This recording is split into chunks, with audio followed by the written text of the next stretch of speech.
Hello everyone, welcome back to the another episode of Thoughtful of Education, an initiative, the Thought on Education by collegedunia.com. Thought on Education initiative is to enrich the user experience at collegedunia.com and try to bridge a long due gap between the vision of the management and the student.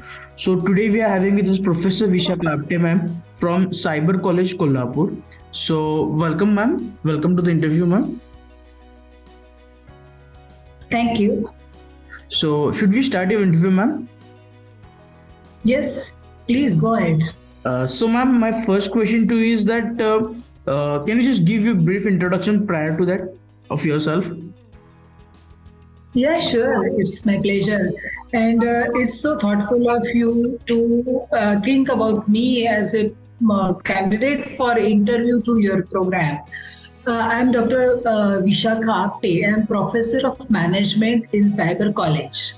But prior to this, I have worked as a director, as a coordinator of MBA program, as a chairman of Industry Institute Interaction Cell, Entrepreneurship Development Cell, Dean of Admissions, and so many other positions.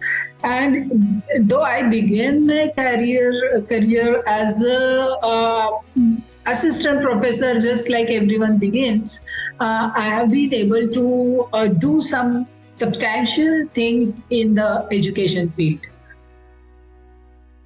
Great, ma'am. Great.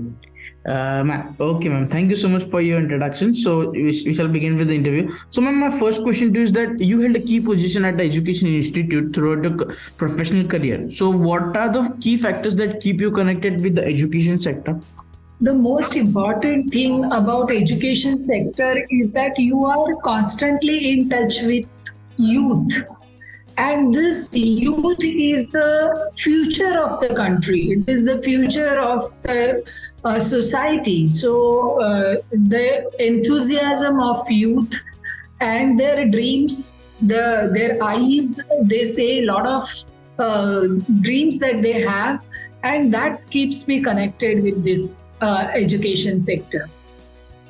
Great, ma'am. Great. Exactly. So, ma'am, being a professor of cyber college, what is your philosophy of leadership? How would you describe your leadership style? As a head of any department, any committee, any institution, my leadership philosophy is that all are equal. And you should be the person what you expect from your team members to be. At Cyber, our managing trustee, Dr. Ranjit Sindhe sir, always says that we all are colleagues. Though he is the senior most person in the department, by the virtue of his position, he keeps on telling that we are team and we are cyber team. So his golden words are my rule book. I have always been on the level with my colleagues. I have never thought that I am their leader. Though in the team, I always maintain that there should be more professionalism. There's personal things and personal relations are only 10%. 90% we all team members should be devoted to the work. And that's how my leadership is always been. Great, ma'am. Great. Next question, ma'am. That being a professor of the college, how do you strategize about the key program and plan for the marketing and the administration of your college? Yeah, see, marketing of all the educational courses has nowadays become a necessity because everyone is there. Education, no doubt, has become a commercial activity also. Though all good things are there, all ethics are there, we have to market our courses. So in terms of, or the terminology of marketing only, I will give you the answer. You should always give students what they want to be successful in life, to have a successful career. But you should also help the students to understand what they want. Sometimes students are misguided, uninformed, they don't have complete knowledge. So you should give what they want, what they need, but you should also make them realize what is good for them. And as a part of this marketing philosophy, as a head of admissions, I have always believed in personal communication with students, personal communication with their parents, and also personal communication with other stakeholders. For example, employers. Sometimes, whenever I am talking with some potential employers or industrialists, what they tell me, madam, at the time of placement, you remember us. So I have made it a point that I keep contact with them, I keep my communication with them on all other occasions, such as sending them New Year messages, wishing them on the occasion of Diwali, or sometimes even on the birthday of the key person in that organization. So this is communication which has always been a very effective marketing strategy for me. And at my level, personal communication is something which has always rewarded in terms of good admissions. Great, ma'am. Great, exactly.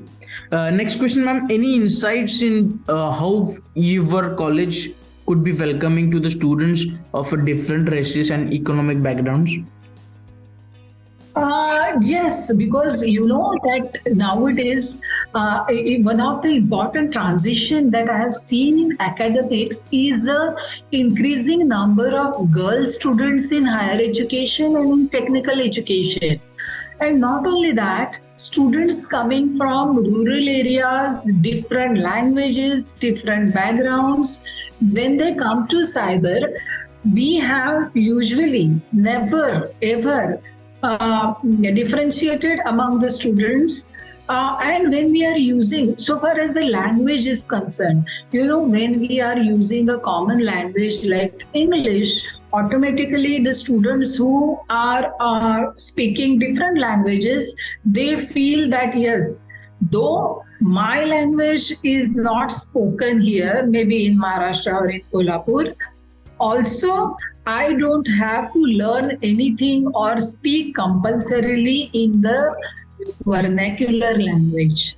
So this is one philosophy, and another is that from time to time we conduct programs, we organize activities which will involve students from all backgrounds.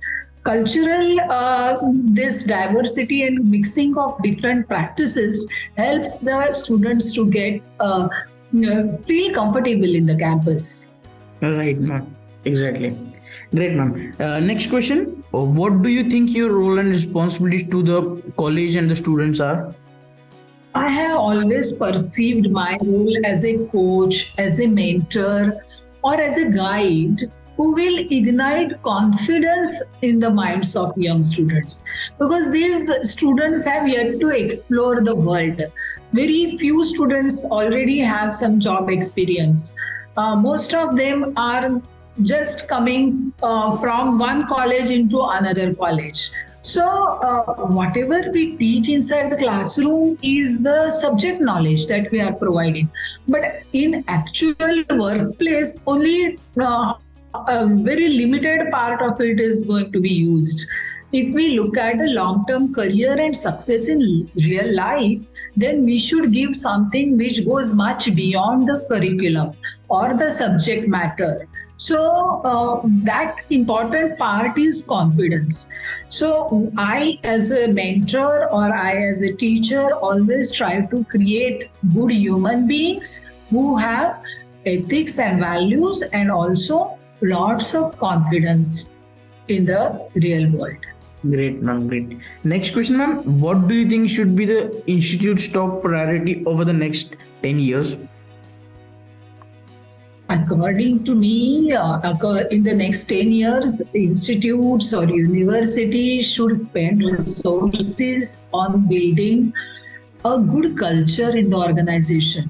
The culture which is based on values, the culture of good research work, the culture of innovation, the culture of cooperation. Because yes, academics is all about competition because basically you are taking out ranks and you are giving out percentages to students. So there is bound to be some kind of competition among the students, but students should rise above that competition and become cooperative towards each other. They should collectively achieve something. So, and one more important thing is that if the rules and regulations are so hard and strict, somebody who has lots of practical knowledge but doesn't have that paper qualification remains outside the mainstream of education. So I think universities and governments and even institutes should take advantage of this practical wisdom by relaxing some of the qualification norms. This is my personal view, and that is how we can achieve something which is more important for living a good life. Great, ma'am. Exactly. Next question, ma'am. What do you think? What do you see cyber's college greatest strength? I think that people at cyber has always embraced change. We have always adopted new practices. We always move forward. And this is the strength of cyber because we are an autonomous institute. In cyber, we have the freedom to design our curriculum. We have freedom to design the subjects that we should be teaching to our students. So what we do is that we always are in touch with the market. We are always in touch with the employer. So we know that which is the future skill set, future knowledge set, future concepts that our students should know. And accordingly, we change our curriculum and always we take feedback on our curriculum. We go to society and find out how is the acceptance level and then we introduce that. So this is a unique culture where we are constantly adopting the changes happening around us. And that is one of the biggest strengths of cyber. Exactly. Yes. Ma'am, last question to you is that how do you tend to establish a healthy relation and environment in your institute? Yes, like I have earlier also said that for creating good environment, there should be trust, confidence, mutual respect. So in our institute, I have always believed that we should develop a good communication, more communication than rules, and rules can catch a offender on paper, but communication can prevent offenses from happening. So I can see that in future we have a very ethical environment in cyber, and in fact we at cyber have a mentorship program where all of us faculty members have 10 or 12 students as our mentees. So in this mentorship, we try to find out, we go deep inside that student's mindset and we try to help him or her to realize how he should go ahead in life. So I think these are some of the things which are going to help us in our endeavor at this moment. Exactly, ma'am. Okay, ma'am. So thank you so much, ma'am. This was a very insightful session with you. So everyone, this was Professor Vishakha Apte, ma'am, from Cyber College for the episode of Thoughtful. So thank you, ma'am. Thank you so much for giving your time, valuable time. Thank you, Digvijay. Thank you so much.